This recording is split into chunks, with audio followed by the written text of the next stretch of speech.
Assalamualaikum. Welcome to the another part of the Java programming course. Java language सीखने की series में आज हम स्ट्रिंग्स के मेथड्स को देखेंगे कि आप इन सारे मेथड्स को अपने प्रोजेक्ट में इस्तेमाल कैसे कर सकते हो। इन सारे मेथड्स को हम बिल्कुल डिटेल में देखेंगे और इन तमाम मेथड का टाइम स्टैम्प वीडियो के डिस्क्रिप्शन में मौजूद है। अगर आप इंडिविजुअली कोई भी मेथड को देखना चाहते हो तो आप उन टाइम स्टैम्प पे क्लिक करके देख सकते हो। तो फिर स्टार्ट करते हैं।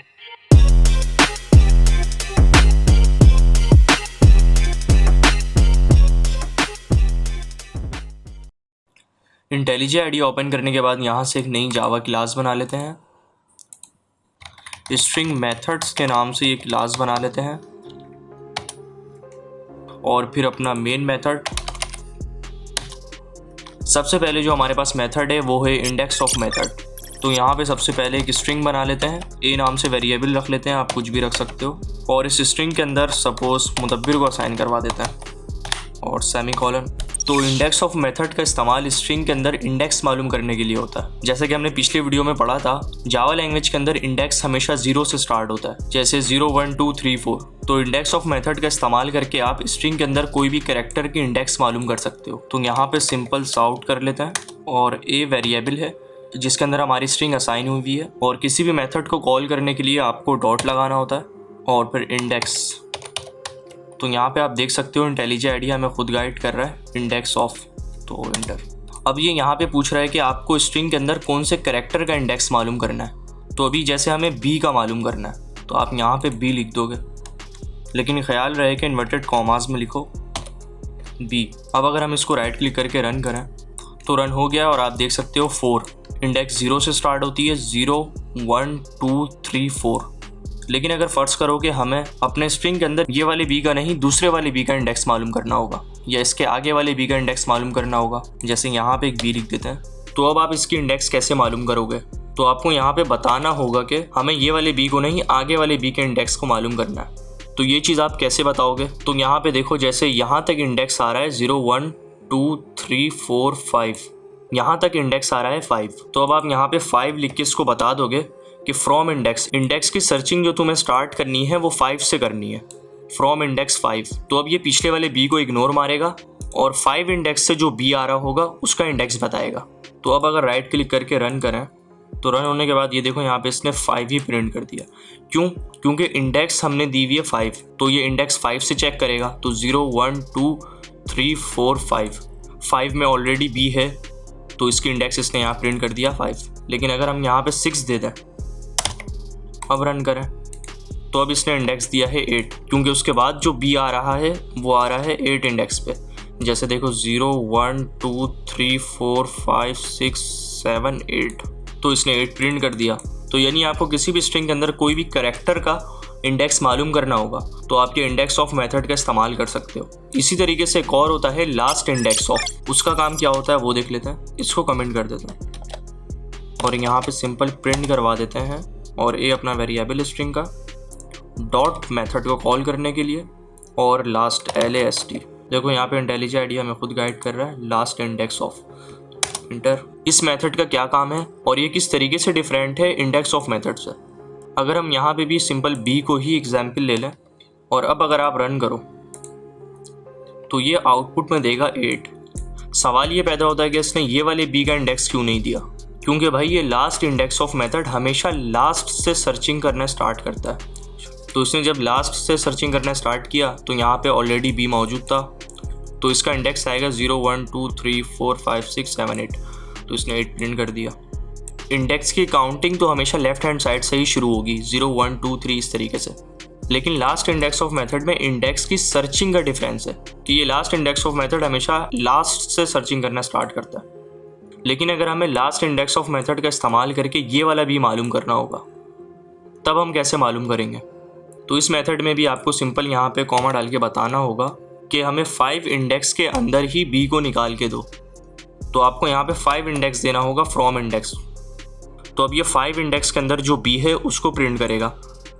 लेकिन अगेन क्योंकि ये लास्ट इंडेक्स ऑफ मेथड है तो ये आखिरी से देखना शुरू करेगा, तो यहाँ पे 5 पहले आएगा क्योंकि इंडेक्स हमने 5 दी हुई है। ये भी बाहर वाले बी को नहीं देखेगा, ये जो भी हमने इंडेक्स दिया है इसके अंदर वाले ही बी को ये देखेगा और लास्ट से देखेगा। तो आउटपुट में ये 5 ही जनरेट करेगा। अगर राइट क्लिक करके रन करें तो रन हो गया और आप देख सकते हो इसने 5 ही जनरेट कर दिया। बिल्कुल सिंपल है, अगर आप थोड़ा प्रैक्टिस करोगे तो ये आपको बिल्कुल क्लियर हो जाएगा। लेकिन अगर फ़र्ज़ करो हमने एक ऐसा करैक्टर दे दिया जो हमारे स्ट्रिंग के अंदर मौजूद ही नहीं है, जैसे Z, तो अब ये क्या जनरेट करेगा? ये हमेशा -1 जनरेट करेगा। यानी जब हमारे स्ट्रिंग के अंदर वो करैक्टर मौजूद ही नहीं होगा या इंडेक्स के बाहर होगा तो ये हमेशा -1 जनरेट करेगा। तो एक मरतबा दोबारा इन दोनों मेथड्स के बीच में डिफरेंस समझ लेते हैं। इंडेक्स ऑफ मेथड हमेशा स्टार्ट से सर्चिंग करना शुरू करता है, लेकिन last index of method last से सर्चिंग करना शुरू करता है। इंडेक्स ऑफ मेथड में जब हम फ्रॉम इंडेक्स में कोई नंबर देते हैं, ये होता है फ्रॉम इंडेक्स। अगर इसको अनकमेंट करें तो आप ये देख सकते हो फ्रॉम इंडेक्स। इस चीज़ से घबराना नहीं, ये इंटेलिजेंट आइडिया ने सिर्फ हमें गाइड करने के लिए दिया हुआ है, वैसे ये प्रोग्राम के अंदर कुछ भी नहीं। तो इंडेक्स ऑफ मेथड का फ्रॉम इंडेक्स देखना शुरू करेगा जहाँ से हमने इंडेक्स दी हुई है, यानी ये 6 से देखना शुरू कर देगा। लेकिन जब हम लास्ट इंडेक्स ऑफ मेथड के अंदर फ्रॉम इंडेक्स दे दें तो वो अपने इंडेक्स के अंदर देखना शुरू करता है। तो ये 2 मेजर डिफरेंस होता है इंडेक्स ऑफ में और लास्ट इंडेक्स ऑफ मेथड के अंदर। इस चीज़ को आप जितना हो सके प्रैक्टिस करो, तभी आपके कॉन्सेप्ट क्लियर होंगे। ऐसे सिर्फ देखने से समझ नहीं आएगा। आप अपनी कोई स्ट्रिंग लो और उसमें इंडेक्स ऑफ मेथड का इस्तेमाल करो। तो अब देख लेते हैं अपना दूसरा मेथड, कैरेट मेथड। इस लाइन को कमेंट कर देते हैं। कैरेक्टर मेथड के लिए भी हम सिंपल यही स्ट्रिंग का इस्तेमाल कर लेते हैं। Simple print a dot object को कॉल करने के लिए और कैरेट। तो कैरेट मेथड का इस्तेमाल क्या होता है? इससे पिछले वाले स्ट्रिंग के लेक्चर में भी हमने कैरेट मेथड का इस्तेमाल किया था। कैरेट मेथड में हम स्ट्रिंग के अंदर किसी भी इंडेक्स का कैरेक्टर मालूम कर सकते हैं। जैसे अगर हमें मालूम करना है कि 6 इंडेक्स में कौन सा कैरेक्टर स्टोर हुआ हुआ है, तो अब इसको रन करो आप, तो रन हो चुका और आप देख सकते हो 6 इंडेक्स में आई कैरेक्टर स्टोर हुआ हुआ है। अगर यहाँ पे देखें 0 1 2 3 4 5 6 और आई, यानी कैरेक्टर एट मेथड से आप कैरेक्टर मालूम कर सकते हो इंडेक्स देके। इस मेथड को हमने ऑलरेडी पिछली वीडियो में देखा हुआ है और ये बहुत सिंपल है, तो इसको अब कमेंट आउट कर देते हैं। तो इसके बाद जो हमारा अगला मेथड है वो है लेंथ मेथड। लेंथ मेथड का बहुत यूज़ होता है जावा के अंदर। जब हम लूप्स वगैरह के टॉपिक पढ़ेंगे उसमें भी लेंथ मेथड बहुत इस्तेमाल होता है। इसके अलावा भी जब आप प्रोजेक्ट्स वगैरह बनाते हो उसमें भी ये लेंथ मेथड का बहुत इस्तेमाल होता है। ये सारे मेथड का इस्तेमाल आप कैसे कर सकते हैं, कहाँ कर सकते हैं, ये भी हम थोड़ी देर में देखेंगे एग्जाम्पल के थ्रू। तो इस लेंथ मेथड का काम क्या होता है? अगर हम सिंपल प्रिंट करवाएं और a dot length method simple हमारी स्ट्रिंग की लेंथ बताता है। इंडेक्स 0 से स्टार्ट होती है लेकिन लेंथ हमेशा 1 से स्टार्ट होगा। इस स्ट्रिंग की लेंथ होगी 8, 1 2 3 4 5 6 7 8। तो अगर आप राइट क्लिक करके रन करें तो सिंपल 8। अभी हम इन मेथड का यूजेज भी देखते हैं कि ये कहाँ इस्तेमाल होता है। इसके बाद जो हमारा अगला मेथड है वो है इस एम्प्टी मेथड। तो इसको कमेंट आउट कर देते हैं और सिंपल साउट और a dot is empty inter. इस एम्प्टी मेथड का इस्तेमाल ये होता है कि ये आपके स्ट्रिंग को चेक करता है कि स्ट्रिंग एम्प्टी है कि नहीं। ये बुलियन में रिजल्ट जनरेट करेगा, यानी ट्रू एंड फॉल्स में। अगर स्ट्रिंग एम्प्टी होगी तो ये ट्रू जनरेट करेगा और जब अनएम्प्टी होगी यानी कोई भी स्ट्रिंग स्टोर होगा तो ये फॉल्स जनरेट करेगा। तो फिलहाल अभी इस स्ट्रिंग में ये फॉल्स जनरेट करेगा, रन फॉल्स। लेकिन अगर हम यहाँ पे पूरे स्ट्रिंग को खाली कर दें और अब रन करवाएं तो अब ट्रू। तो अब इसके बाद है ट्रिम मेथड। इसको कमेंट आउट कर देते हैं अगेन और सिंपल अगेन साउट a dot trim method. Trim method का क्या यूजेज होता है? ट्रिम मेथड का सिंपल यही यूजेज होता है कि अगर आपने कोई भी स्ट्रिंग लिखी हुई है जैसे मुदब्बिर और आपने इसके आगे में स्पेसेस या शुरुआत में स्पेसेस लगा दिए तो ये ट्रिम मेथड आपके स्पेसेस को काउंट नहीं करेगा। ये ट्रिम कर देगा आपके स्पेसेस को और सिंपल आपकी स्ट्रिंग को सिर्फ प्रिंट करवाएगा। रन। तो आप देख सकते हो मुदब्बिर।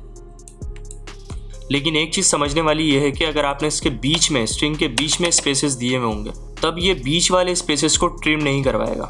ये सिर्फ शुरुआत की और एंड के स्पेसेस को ट्रिम करवा सकता है। अब अगर राइट क्लिक करके रन करें तो ये देखो इसने बीच वाले स्पेसेस को ट्रिम नहीं करवाया, मुदब्बिर के बाद स्पेसेस। तो सिंपल ये होता है ट्रिम मेथड। तो अब समझने वाली बात ये है कि आप इन सारे मेथड्स का इस्तेमाल कहाँ कर सकते हो। तो फर्स्ट करो आपने एक रजिस्ट्रेशन फॉर्म बनाया, उसके अंदर आपने 2 ऑप्शंस दिए हुए हैं यूज़र को फिल करने के लिए। एक है यूज़र आईडी यानी ईमेल और पासवर्ड, और फिर सिंपल साइन अप कर लेगा यूज़र और फिर साइन अप करने के बाद यूज़र आपकी प्रोफाइल पेज में पहुंच जाएगा। तो इस रजिस्ट्रेशन फॉर्म के अंदर आप इन मेथड का इस्तेमाल कर सकते हो। जैसे अगर आपने इस यूज़र आईडी के अंदर इस एम्प्टी मेथड का इस्तेमाल कर दिया तो अब अगर यूज़र बगैर ईमेल डाले हुए साइन अप करता है तो इस एम्प्टी मेथड चलेगा और वो चेक करेगा कि स्ट्रिंग एम्प्टी है कि नहीं। तो जब स्ट्रिंग एम्प्टी होगी तो ये ट्रू एंड फॉल्स में अपनी कंडीशंस बताएगा, और अगर ट्रू होगा तो यूज़र प्रोफाइल पेज में नहीं जा पाएगा, यानी स्ट्रिंग एम्प्टी है। इस तरीके से उसको यूज़र आईडी के अंदर अपना ईमेल डालना ही होगा। इसी तरीके से अगर आप लेंथ मेथड का इस्तेमाल करोगे, लेंथ मेथड यूजुअली पासवर्ड के लिए बहुत इस्तेमाल होता है। जैसे अगर किसी यूज़र ने अपना पासवर्ड 6 कैरेक्टर का रखा है और उसने सेव कर लिया, तो अब इस लेंथ मेथड ने उसके पासवर्ड की कैरेक्टर की लेंथ स्टोर कर ली अपने पास। तो जब अगर कोई दूसरा बंदा गलत पासवर्ड डालेगा और लेंथ मैच नहीं हो रही होगी, तो ये फॉल्स जनरेट करेगा और पासवर्ड गलत हो जाएगा और यूज़र लॉगिन नहीं कर पाएगा। इसी तरीके से लेंथ मेथड को आप यूज़र आईडी में भी इस्तेमाल करवा सकते हो। एक मरतबा ईमेल की लेंथ इसमें स्टोर हो जाएगी और जब दोबारा यूज़र लॉगिन करेगा तब ये लेंथ मेथड कंडीशंस को मैच करते हुए लॉगिन कर देगा। ट्रिम मेथड को भी आप इसी तरीके से अपने प्रोजेक्ट में इस्तेमाल कर सकते हो। जैसे अगर आपने यूज़र आईडी के अंदर ट्रिम मेथड को इस्तेमाल कर दिया, तब अगर जब यूज़र इनपुट करेगा और उससे अगर गलती से आगे या पीछे स्पेस लग जाए, तो ये ट्रिम मेथड उस स्पेस को इग्नोर करके एक्चुअल स्ट्रिंग को आगे पास करेगा और फिर चेक होगी लेंथ, और फिर आपने जो जो कंडीशंस और स्टेटमेंट लगाए होंगे वो सारे चेक होकर यूज़र लॉगिन हो जाएगा। यानी ये सारे मेथड्स आप अपने कोडिंग जर्नी में कहीं ना कहीं किसी भी प्रोजेक्ट में इस्तेमाल करोगे। तो इसी तरीके से अब हम आगे के मेथड्स देख लेते हैं। ये सारे मेथड्स प्री डिफाइंड मेथड्स हैं, तो इन सारे मेथड्स को बस आप एक मरतबा देख लो और नोट कर लो। तो अब है टू लोअर केस मेथड। ये ट्रिम मेथड को कमेंट कर देते हैं। टू लोअर केस मेथड आपके स्ट्रिंग के अंदर जितने भी कैरेक्टर्स होंगे उन सबको लोअर केस में कर देगा। अगर यहाँ पे सिंपल प्रिंट करवाएं again A dot to lower case, यहाँ से स्ट्रिंग के बीच में स्पेसेस को ख़त्म कर देते हैं। और अब अगर राइट क्लिक करके रन करें तो सिंपल इसने मुदब्बिर को प्रिंट करवा दिया। मुदब्बिर का एम भी इसने लोअर केस में कर दिया। इसी तरह बिल्कुल सेम होता है टू अपर केस मेथड। वो हमारे स्ट्रिंग के सारे अल्फ़ाबेट्स को अपर केस में कन्वर्ट कर देता है। सिंपल साउट करवा के एक मरतबा एग्जाम्पल देख लेते हैं। ए dot to upper case run, और इसने मुदब्बिर को कन्वर्ट कर दिया है अपर केस में। ये लोअर केस का रिजल्ट है और ये अपर केस का रिजल्ट है। इसके बाद जो हमारे पास अगला मेथड है वो है रिप्लेस मेथड। इन दोनों को कमेंट कर देता है। रिप्लेस मेथड आपकी किसी भी अल्फ़ाबेट या स्ट्रिंग को रिप्लेस करने में काम आता है, यानी चेंज करने में काम आता है। जैसे अगर यहाँ पे एग्जाम्पल देखो, ए डॉट रिप्लेस, इस रिप्लेस मेथड के अंदर आप कैरेक्टर भी इनपुट दे सकते हो और स्ट्रिंग भी इनपुट दे सकते हो। अभी हम पहले कैरेक्टर को इनपुट दे देते हैं और रिप्लेस करवा लेते हैं। जैसे फर्ज करो अभी यहाँ पे हमें यू को चेंज करना है ए से, तो आपको यहाँ पे सिंपल कैरेक्टर दे देना है यू और फिर कॉमा डाल के जिससे रिप्लेस करवाना है वो अल्फ़ाबेट दे देना। जैसे अभी हमें यू को ए से करवाना है तो ए। ये देखो यहाँ पे इंटेलिजेंट आइडिया हमें खुद गाइड कर रहा है ओल्ड कैरेक्टर और न्यू कैरेक्टर। तो अब राइट क्लिक करके रन करें तो आप देख सकते हो इसने यू की जगह ए को रिप्लेस करवा दिया। इसी तरीके से आप रिप्लेस मेथड के अंदर पूरे स्ट्रिंग को भी रिप्लेस करवा सकते हो। जैसे यहाँ पे प्रिंट करवाएं दोबारा ए डॉट रिप्लेस।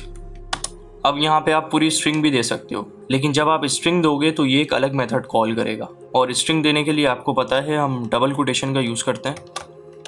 तो यहाँ पे जैसे हम डबल बी की जगह डबल एस दे देते हैं, तो डबल बी अगेन कॉमा डाल के जिससे चेंज करना है हमें रिप्लेस करवाना है डबल एस। देखो इस बार ये जो हमें गाइड कर रहा है, इस बार ये टारगेट और रिप्लेसमेंट से गाइड कर रहा है, क्योंकि इस बार इसने अलग मेथड को कॉल किया। नाम तो सेम है रिप्लेस मेथड, लेकिन अलग मेथड है ये स्ट्रिंग के लिए। अब अगर आप राइट क्लिक करके रन करो तो ये देखो इसने मुदब्बिर को मुदस्सिर और ये यू की जगह ए। लेकिन अगर हम यहाँ पे सिंपल एक भी दे दें तब ये कौन सा करेक्टर टाइप इनपुट लेगा? अब भी ये स्ट्रिंग ही लेगा, क्योंकि हमने डबल कोटेशन के अंदर लिखा हुआ है। तो अब ये अगेन जहाँ जहाँ बी है वहाँ डबल एस से रिप्लेस कर देगा। अब अगर राइट क्लिक करके रन करें तो बिल्कुल सिंपल एज डैट आप देख सकते हो जहाँ जहाँ बी था इसने वहाँ डबल एस को कन्वर्ट कर दिया, यानी रिप्लेस कर दिया। तो आई होप आपको ये रिप्लेस मेथड भी समझ में आ गया होगा। बस याद रखना ये दोनों मेथड अलग हैं, ये कैरेक्टर इनपुट ले रहा है और ये स्ट्रिंग इनपुट ले रहा है। तो अब इसके बाद है हमारे पास सब स्ट्रिंग मेथड। इसको कमेंट आउट कर देते हैं। सब स्ट्रिंग मेथड का क्या यूज़ होता है? सब स्ट्रिंग मेथड में आप इंटीजर टाइप इनपुट दोगे, यानी स्ट्रिंग की इंडेक्स को आप इनपुट दोगे, और जिस इंडेक्स से आप इनपुट दोगे वो वहाँ से लेके आखिरी तक सारे कैरेक्टर को प्रिंट करवा देगा। जैसे अगर एग्जाम्पल के थ्रू देखें ए डॉट सब स्ट्रिंग मेथड, यहाँ पे इंडेक्स जैसे कि अभी हम दे देते हैं डी, डी में कौन सा इंडेक्स आ रहा है 0 1 2, तो अगर 2 लिख दें यहाँ पे तो ये डी से लेके आखिरी तक पूरे अल्फ़ाबेट्स प्रिंट करवा देगा। अब अगर राइट क्लिक करके रन करें तो आप देख सकते हो इसने डी से लेके आखिरी तक पूरी स्ट्रिंग को प्रिंट करवा दिया। इसी तरीके से अगर हम यहाँ पे 0 सब स्ट्रिंग देते हैं तो ये देखो इसने कमिट आउट की तरह सिंटैक्स कर दिया। ये कह रहा है कि आप जब 0 इंडेक्स दे रहे हो यानी आप वही पुराने वाली स्ट्रिंग को ही प्रिंट करवा रहे हो, यानी 0 से लेके एंड तक पूरी स्ट्रिंग प्रिंट होगी। तो इस स्ट्रिंग में तो कोई चेंजेस हो नहीं रहा है। अगर आप यहाँ पे माउस का एरो लेके जाओ तो ये आपको गाइड देगा call to substring is redundant, यानी ये मेथड का इस्तेमाल करना आपको यहाँ पे फजूल है अगर आप यहाँ पे 0 इंडेक्स दे रहे हो, क्योंकि ये वही स्ट्रिंग स्टोर हो रही है। लेकिन अगर हम यहाँ पे 1 दे दें, अब ये स्ट्रिंग चेंज है और ये नई स्ट्रिंग बनेगी। तो अब अगर राइट क्लिक करके रन करें तो ये यू से प्रिंट करवाना शुरू करेगा। देख सकते हो आप UDABBIR, ये एक नई स्ट्रिंग स्टोर हो रही है। इसी तरीके से आप ये सब स्ट्रिंग का इस्तेमाल स्टार्टिंग टू एंड इंडेक्स देके भी कर सकते हो, जैसे हम इंडेक्स ऑफ मेथड में कर रहे थे। यहाँ पे भी आप स्टार्टिंग टू एंड इंडेक्स दे सकते हो। जैसे अगर यहाँ पे देखो ये डॉट सब स्ट्रिंग हमें जैसे चाहिए भाई यहाँ से लेके यहाँ तक BBIR, तो ये स्ट्रिंग की इंडेक्स क्या आ रही है 0 1 2 3 4, हमें 4 से चाहिए एंड तक। तो अब आप यहाँ पे सिंपल 4 लिखोगे और कॉमा और लास्ट इंडेक्स है 7। लेकिन अब आप यहाँ पे एक चीज़ नोट करना, अगर राइट क्लिक करके रन करें तो ये देखो इससे प्रिंट करवाना चाहिए था BBIR पूरे एंड तक, इसने R को प्रिंट नहीं करवाया। हालांकि इंडेक्स हमने बिल्कुल एंड तक दिए 0 1 2 3 4 5 6 7, लेकिन फिर इसने R को क्यों नहीं प्रिंट करवाया। तो भाई देखो इस सब स्ट्रिंग मेथड में एक छोटा सा डिफरेंस है और वो ये है कि ये एक स्टेप पीछे तक प्रिंट करवाता है, ये अपने एंड इंडेक्स तक प्रिंट नहीं करवाएगा, यानी लास्ट इंडेक्स इंक्लूड नहीं करता ये। अगर अब यहाँ पे हम 8 लिख दें, अब ये पूरी स्ट्रिंग प्रिंट करवाएगा, BBIR पूरा प्रिंट करवाएगा ये। जैसे देखो BBIR इसने पूरा प्रिंट करवा दिया, क्योंकि हमने एक इंडेक्स आगे तक दिया हुआ है और ये एक स्टेप पीछे तक चलता है। लेकिन आप यहाँ पे 9 नहीं लिख सकते, अगर लिख के आप रन करवाओ, क्योंकि अभी हमने 2 इंडेक्स बढ़ा दिए। तो रन होने के बाद देखो ये एरर जनरेट कर रहा है, ये बोल रहा है कि लेंथ इसकी 8 है, लेंथ इसकी 8 है, इंडेक्स इसकी 7 है, क्योंकि इंडेक्स 0 से शुरू होता है अगेन। तो इस सब स्ट्रिंग का इस्तेमाल भी कुछ इस तरीके से होता है कि कभी कभार हमें किसी भी लाइन के अंदर से सिर्फ हमें एक अल्फाबेट चाहिए होता है, तो ये सब स्ट्रिंग इस्तेमाल करके हम उसकी स्टार्टिंग और एंड डायरेक्शन बता देते हैं कि हमें सिर्फ ये अल्फाबेट चाहिए, इसका नया स्ट्रिंग बना दो। जैसा कि आपको पता है कि स्ट्रिंग आर इम्यूटेबल, अगर कुछ भी चेंजेस होंगे सीक्वेंस ऑफ कैरेक्टर में तो वो हमेशा नया स्ट्रिंग ही बनेगा। ये चीज़ वैसे अब तक आपको मालूम होगी क्योंकि हमने ये पिछले लेक्चर में बिल्कुल डिटेल में पढ़ा था। तो अब देख लेते हैं compare to method. Compare to method किसी भी 2 स्ट्रिंग को लेक्सिकोग्राफिकली कंपेयर करने के लिए इस्तेमाल होता है। अब ये लेक्सिकोग्राफिकली क्या है, देखो ये आपके स्ट्रिंग को पहले कन्वर्ट करेगा यूनिकोड वैल्यू में, और ये यूनिकोड वैल्यू के बेसिस पे ही आपके दोनों स्ट्रिंग को कंपेयर करेगा। जिस तरीके से अगर आपको मालूम होगा कि C लैंग्वेज या C++ लैंग्वेज में हर कैरेक्टर की एक आस्की वैल्यू होती है, इसी तरीके से ये यूनिकोड वैल्यू है, यानी ये आपकी स्ट्रिंग को यूनिकोड वैल्यू के बेसिस में कंपेयर करेगा। यहाँ पे आप देख सकते हो ये सारे कैरेक्टर के यूनिकोड्स हैं, और ये कंपेयर करने के बाद हमेशा आपको इंटीजर में ही रिजल्ट देगा।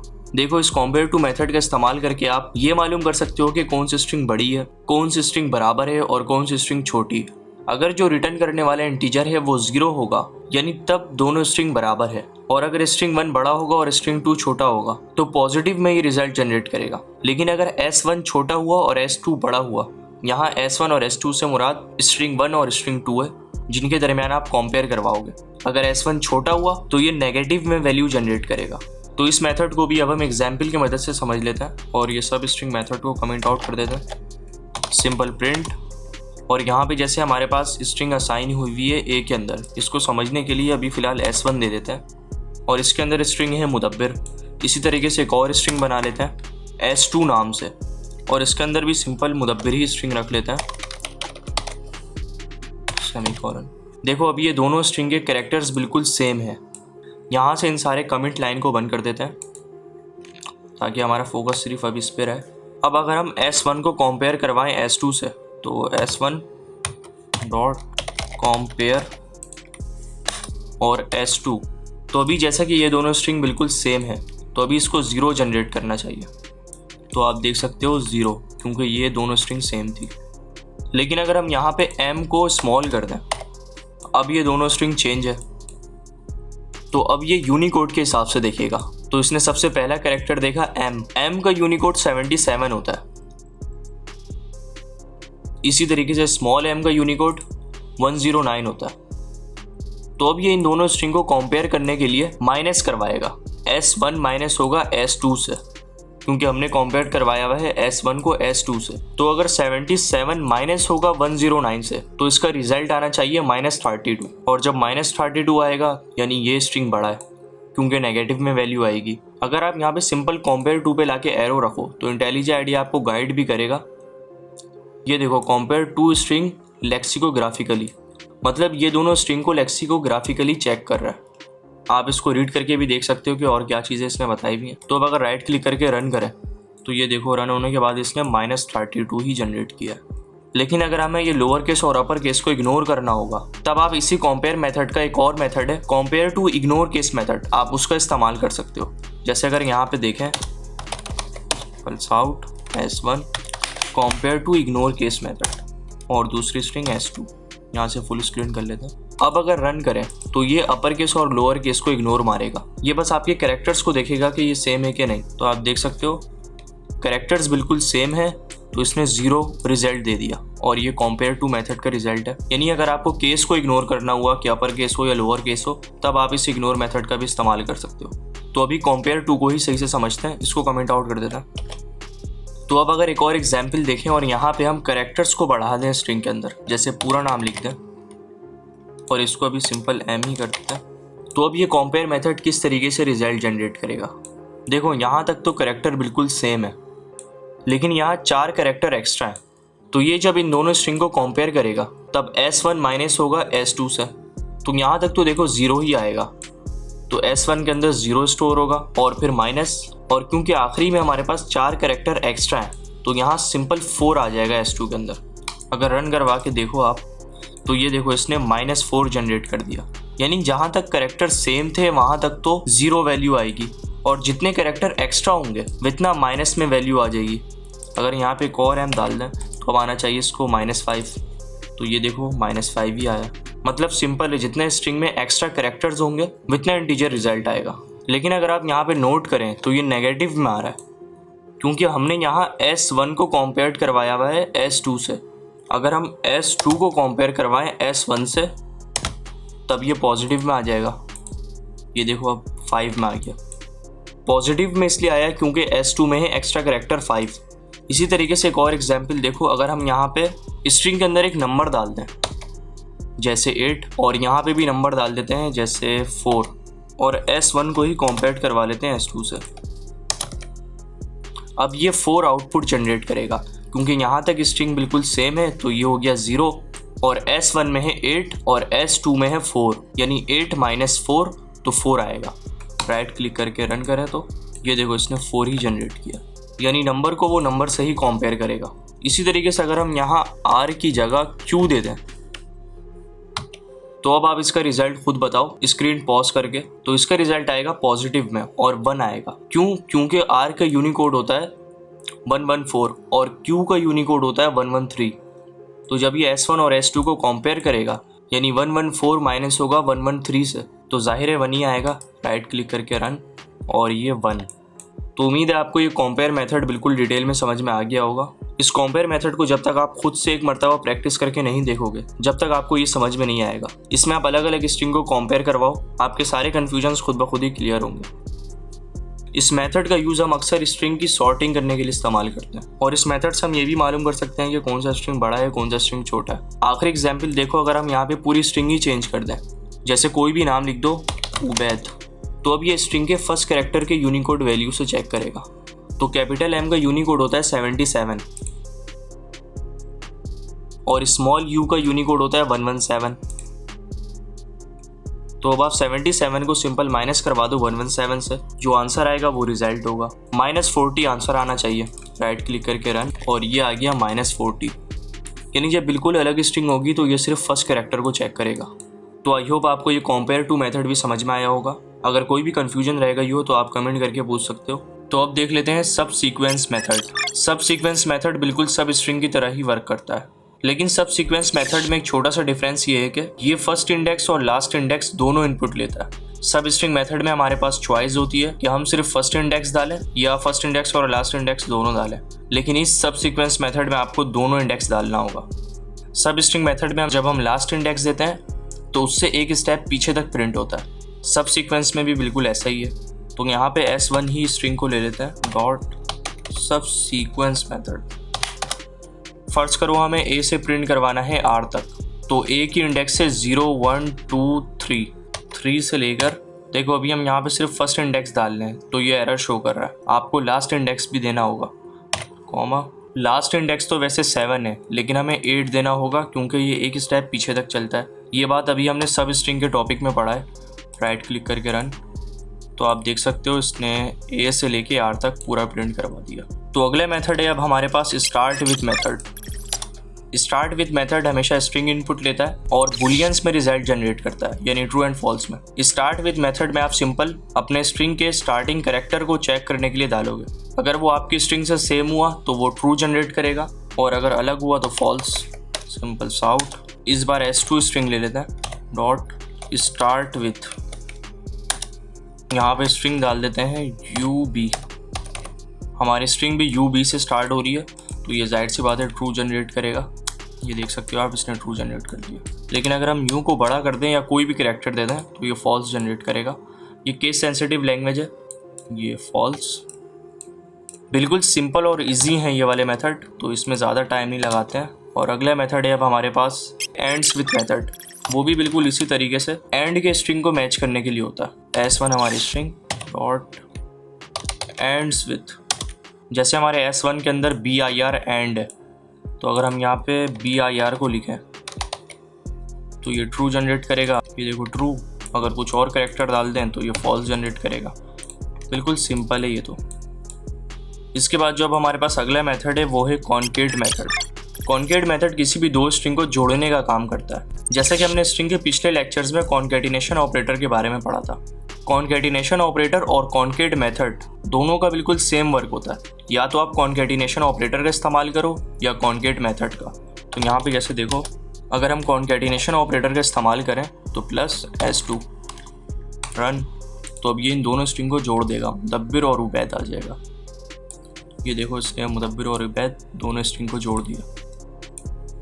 यही काम आप मेथड के जरिए कर लो, डॉट कॉन्केट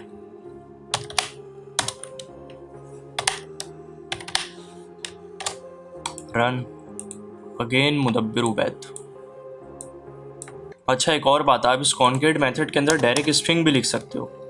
जैसे यहाँ पे जावा प्रोग्राम लिखा और S2 की जगह प्रोग्राम। अब अगर रन करो तो ये जावा प्रोग्राम को कॉन्केटिनेट करवा देगा, जावा प्रोग्राम। तो अब कॉन्केट मेथड के बाद हमारे पास है कंटेन्स मेथड। कंटेन्स मेथड भी हमेशा स्ट्रिंग इनपुट लेता है और बुलियंस में रिजल्ट जनरेट करता है। कंटेन मेथड का यूज ये होता है कि ये स्ट्रिंग के अंदर कैरेक्टर्स, नंबर्स और स्ट्रिंग को चेक करने के लिए काम आता है कि ये स्ट्रिंग के अंदर मौजूद हैं कि नहीं। अगर आपको कोई भी अल्फ़ाबेट या किसी का नाम मालूम करना होगा अपने स्ट्रिंग के अंदर तो आप इस कंटेन मेथड का इस्तेमाल कर सकते हो। एक मरतबा एग्जाम्पल देख लेते हैं, S1 डॉट कंटेन्स, और ये हमेशा स्ट्रिंग इनपुट लेता है। जैसे अगर अभी हम इस स्ट्रिंग के अंदर और एडिट करते हैं, माई नेम इज़ मुदब्बिर। अब अगर हम इस पैरे के अंदर देखना चाहते हैं कि इस वर्ड का इस्तेमाल हुआ है कि नहीं, तो सिंपल आप इज़ लिख दोगे। अगर हुआ होगा तो ये ट्रू जनरेट कर देगा, नहीं हुआ होगा तो फॉल्स। अभी है तो इसने ट्रू जनरेट कर दिया। आप डायरेक्ट बीच के कैरेक्टर्स भी लिख सकते हो, जैसे DAB लिख दें अगर, तो ये भी मौजूद है स्ट्रिंग के अंदर, तो ये भी ट्रू जनरेट करेगा। ये बिल्कुल छोटे छोटे मेथड्स हैं, आप बस इनको एक मरतबा समझ लो। जो मेथड बड़ा होगा वो मैं आपको खुद डिटेल में बताऊंगा। तो अब इसके बाद हमारे पास है content equals method. Content equals method भी स्ट्रिंग इनपुट लेता है और बुलियंस में वैल्यू जनरेट करता है। और कंटेंट इक्वल्स मेथड का यूज़ ये है कि ये पूरी स्ट्रिंग को मैच करता है एक साथ। ये कोई भी कैरेक्टर्स या वर्ड्स वगैरह को मैच नहीं करेगा, ये पूरी स्ट्रिंग को एक साथ मैच करेगा। जैसे अगर देखो, S1 स्ट्रिंग ले लेते हैं, कंटेंट इक्वल्स, जैसा कि अभी हमारे स्ट्रिंग के अंदर है माई नेम इज़ मुदब्बिर। अब अगर रन करवाओ तो ये फॉल्स जनरेट कर रहा है। वो क्यों कर रहा है? क्योंकि यहाँ पे हमने स्पेस एक्स्ट्रा दी हुई है। ये एक एक सीक्वेंस ऑफ करेक्टर को चेक कर रहा है। अगर एक स्पेस भी ज़्यादा है तो ये फॉल्स देगा, अब ट्रू देगा क्योंकि अब बिल्कुल सेम है। तो यस, इसने ट्रू दे दिया। तो इसके बाद अब हमारा लास्ट मेथड है इक्वल्स मेथड। इक्वल्स मेथड का यूज़ क्या होता है? इक्वल्स मेथड स्ट्रिंग की सीक्वेंस ऑफ करेक्टर को चेक करने के लिए इस्तेमाल होता है। सीक्वेंस ऑफ करेक्टर कह लो या एरेज ऑफ करेक्टर कह लो, यानी आपके स्ट्रिंग के अंदर कितने करेक्टर्स हैं और वो सेम है कि नहीं है, ये बूलियंस में रिजल्ट जनरेट करता है। अगर आपके दोनों स्ट्रिंग का कंटेंट यानी सीक्वेंस ऑफ करेक्टर बिल्कुल सेम होगा तो ये ट्रू जनरेट करेगा, वरना फॉल्स। जैसा कि यहाँ अगर एग्जाम्पल में देखें, सिंपल साउट S1 और S2 स्ट्रिंग की कंपैरिजन करवा लेते हैं, इक्वल्स और S2। देखो अभी तो बिल्कुल सिंपल है, ये फॉल्स जनरेट करेगा क्योंकि इसकी सीक्वेंस ऑफ करेक्टर यानी कंटेंट बिल्कुल अलग है। जैसे अगर देखो फॉल्स, तो आप ये सोच रहे होगे कि इक्वल्स और कंटेंट इक्वल्स मेथड में क्या फ़र्क है।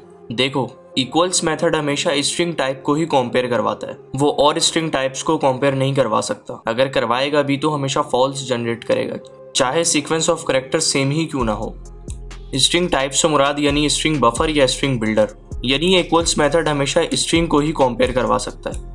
जैसा कि अगर एग्जाम्पल देखें, दोनों की सीक्वेंस ऑफ करेक्टर बिल्कुल सेम कर देते हैं, लेकिन ये वाले स्ट्रिंग को स्ट्रिंग बफर बना देता है, न्यू स्ट्रिंग बफर। अब दोनों की सीक्वेंस ऑफ करेक्टर तो बिल्कुल सेम है, लेकिन ये इक्वल्स मेथड फॉल्स में रिजल्ट जनरेट करेगा क्योंकि यहाँ पे स्ट्रिंग टाइप अलग है। अगर रन करें, ये देखो इसने फॉल्स जनरेट कर दिया, ट्रू कंटेंट इक्वल्स मेथड का। लेकिन अगर यही दोनों स्ट्रिंग को हम कंटेंट इक्वल्स से कंपेयर करवाएं तो कंटेंट इक्वल्स ट्रू जनरेट करेगा क्योंकि इसके अंदर कंटेंट बिल्कुल सेम है। कंटेंट इक्वल्स हमेशा आपके सिर्फ स्ट्रिंग के अंदर कंटेंट को देखेगा, वो स्ट्रिंग टाइप को नहीं देखता कि स्ट्रिंग बफर हो या स्ट्रिंग बिल्डर हो, वो बस कंटेंट मैच करेगा। अगर सेम होगा तो ट्रू, वरना फॉल्स। अभी ये दोनों सेम है तो ट्रू जनरेट करेगा, ये देखो ट्रू जनरेट कर दिया और फिर फॉल्स। इसी तरीके से अगर हम इक्वल्स मेथड को स्ट्रिंग बिल्डर से कंपेयर करवाएं तब भी ये फॉल्स ही जनरेट करेगा क्योंकि स्ट्रिंग टाइप अलग है। रन, ये देखो फॉल्स। यानी इक्वल्स मेथड के लिए स्ट्रिंग टाइप होना लाजमी है। और अगर स्ट्रिंग बिल्डर और स्ट्रिंग बिल्डर को कंपेयर करवाएं यानी दोनों स्ट्रिंग टाइप सेम भी हो तब भी ये फॉल्स ही जनरेट करेगा। रन और फॉल्स। अगेन ये इक्वल्स मेथड सिर्फ स्ट्रिंग टाइप के लिए ही होता है, तो ये छोटा सा डिफरेंस होता है इक्वल्स मेथड में और कंटेंट इक्वल्स मेथड में। तो अब हम दोबारा से स्ट्रिंग को स्ट्रिंग टाइप में ही ले लेते हैं और इक्वल्स मेथड को समझ लेते हैं।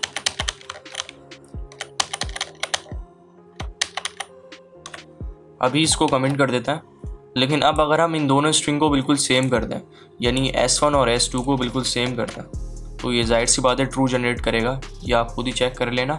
लेकिन अगर हम यहाँ पे केस में चेंजिंग कर दें, लोअर केस या अपर केस कर दें, तब ये क्या रिजल्ट जनरेट करेगा? तब भी ये फॉल्स जनरेट करेगा क्योंकि कैरेक्टर्स अलग हैं। लेकिन अगर आपको ये केस को इग्नोर करवाना होगा क्योंकि कैरेक्टर्स तो बिल्कुल सेम है, बस केस का इशू आ रहा है, तो आप एक और इक्वल्स मेथड का यूज़ कर सकते हो और वो है इक्वल्स इग्नोर केस मेथड। अगर यहाँ देखो इक्वल्स इग्नोर केस मेथड, ये आपके स्ट्रिंग के अंदर लोअर केस और अपर केस को इग्नोर मारेगा, बस सीक्वेंस ऑफ कैरेक्टर सेम होना चाहिए। अब अगर रन करें तो पहले वाले में आएगा फॉल्स और दूसरे वाले में ट्रू। तो ये देखो फॉल्स और ट्रू। वैसा तो हमने इक्वल मेथड्स को अपने पिछले लेक्चर में बिल्कुल डिटेल में समझा था। अगर आप इस चैनल के प्लेलिस्ट को फॉलो करते हुए आ रहे हैं तो आपको ये मेथड बिल्कुल आसानी से समझ आ जाएगा। जैसा कि हमने पिछले वीडियो में पढ़ा था कि इक्वल्स मेथड की तरह ही स्ट्रिंग के अंदर इक्वल्स ऑपरेटर भी होता है और वो इक्वल्स ऑपरेटर आपकी स्ट्रिंग के रेफरेंस वैल्यू या एड्रेस कंपैरिजन के लिए होता है। यानी अगर सिंपल अल्फाज में कहें तो ये दोनों स्ट्रिंग के रेफरेंस को कंपेयर करवाता है कि ये एक ही ऑब्जेक्ट को पॉइंट कर रहे हैं कि नहीं कर रहे हैं। अगर दोनों एक ही ऑब्जेक्ट को पॉइंट कर रहे होंगे यानी दोनों स्ट्रिंग एक ही मेमोरी के अंदर स्टोर होगा और ये इक्वल ऑपरेटर्स भी बूलियंस में ही वैल्यू जनरेट करता है। अगर यहाँ पे हम सिंपल एग्जांपल देख लें, वैसे तो ये इक्वल मेथड नहीं है, ये इक्वल ऑपरेटर कह लो या कंपैरिजन ऑपरेटर कह लो। ये ऑपरेटर आपको बताना इसलिए ज़रूरी है कि आपके कॉन्सेप्ट क्लियर होना चाहिए कि इक्वल्स मेथड अलग है और इक्वल ऑपरेटर अलग है और दोनों का काम भी बिल्कुल एक दूसरे से डिफरेंट होता है। अब अगर यहाँ पे देखो S1 को अगर हम कंपेयर करवा दें S2 से S1 और S2 की अभी सीक्वेंस ऑफ कैरेक्टर सेम नहीं है, क्योंकि अपर केस और लोअर केस में आया हुआ है ये कंपैरिजन ऑपरेटर्स लोअर केस और अपर केस को भी चेक करता है। तो अगर हम यहाँ पे दोनों स्ट्रिंग को बिल्कुल सेम कर दें तो अब तो जाहिर सी बात है ये ट्रू जनरेट करेगा, क्योंकि दोनों की सीक्वेंस ऑफ कैरेक्टर बिल्कुल सेम है। तो ये दोनों एक ही ऑब्जेक्ट को रेफर करेंगे, ये भी ट्रू देगा, ट्रू। लेकिन अब समझने वाली बात यह है कि हमने स्ट्रिंग के फर्स्ट लेक्चर में पढ़ा था कि स्ट्रिंग आर इम्यूटेबल, यानी अगर हम स्ट्रिंग के अंदर न्यू कीवर्ड का इस्तेमाल करके स्ट्रिंग बनाए तो वो एक नया ऑब्जेक्ट बना देता है इस तरीके से। अब इससे फर्क नहीं पड़ता कि इन दोनों स्ट्रिंग की सीक्वेंस ऑफ कैरेक्टर सेम है या अलग है। अब ये अलग ऑब्जेक्ट को पॉइंट करेगा और ये अलग ऑब्जेक्ट को पॉइंट करेगा। तो अब अगर आप रन करवाओ तो ये फॉल्स जनरेट करेगा। ये देखो इसने फॉल्स कर दिया। यानी इक्वल्स मेथड और इक्वल्स ऑपरेटर में ये फ़र्क एक है, इक्वल्स मेथड आपके स्ट्रिंग के अंदर कंटेंट को मैच करता है, आपके कैरेक्टर्स को मैच करता है। अगर वो बिल्कुल सेम होंगे तो वो ट्रू जनरेट करता है।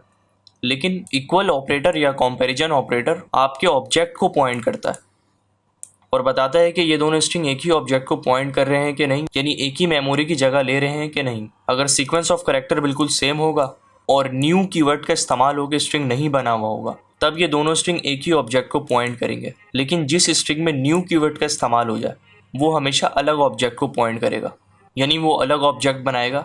तो ये फ़र्क होता है इक्वल्स मेथड में और इक्वल्स ऑपरेटर में। तो आई होप आपको आज का लेक्चर समझ में आया होगा। ये सारे मेथड्स आप बस एक मरतबा प्रैक्टिस कर लेना, और अगर कोई भी कन्फ्यूजन हो तो आप मुझसे कमेंट करके पूछ सकते हो। तो मिलते हैं अगली वीडियो में। I will see you all in the next video. Thank you.